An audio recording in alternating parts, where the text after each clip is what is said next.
দর্শক, আশা করছি সবার সব অনেক ভালো যাচ্ছে। নতুন ভিডিওতে সবাইকে স্বাগতম।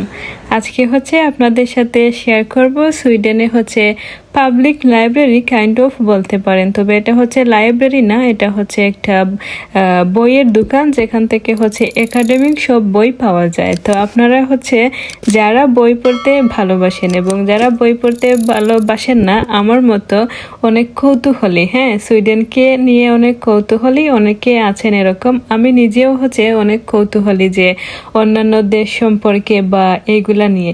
তো সবার জন্য আমার ভিডিওটি। আপনারা দেখুন, গত কয়েকদিন আগে আমি একটা কোর্স শুরু করি, সেটা ইংরেজি শেখার কোর্স। তো আমার শিক্ষক আমাকে একটা বই সাজেস্ট করেন, আমি এইটা নিতে আসছিলাম আর কি। তো ভাবলাম আমার দর্শকের সাথে শেয়ার করি, হয়তো আমার দর্শকরাও জানতে আগ্রহী যে আপু সুইডেনে বই কোথা থেকে কিনেন বা কিনলাম। তো এটা one of the book store, অনেকগুলো আছে, অনেকগুলা অনলাইনেও আছে, এটা ওয়ান অফ দ্যাম। তারপর দর্শক, লাইব্রেরির কথা বলতে মনে হলো সুইডেনের বেশিরভাগ লাইব্রেরিতে মানুষের অ্যাক্টিভিটিসের জন্য অনেকগুলো অপশন থাকে, বিশেষ করে বাচ্চাদের।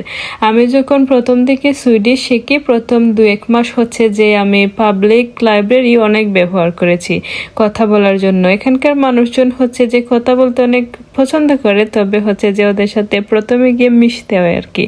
তো পাবলিক লাইব্রেরি আপনারা যেতে পারেন, আপনার এক্সপিরিয়েন্স ভালো লাগলে আরও কন্টিনিউ করতে পারেন, আপনার সুইডিশও প্র্যাকটিস করতে পারেন।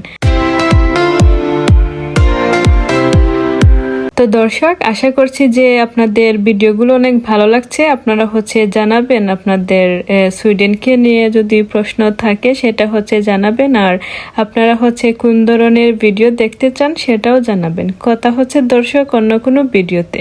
সে পর্যন্ত সবাই ভালো থাকবেন আর নিজের খেয়াল রাখবেন।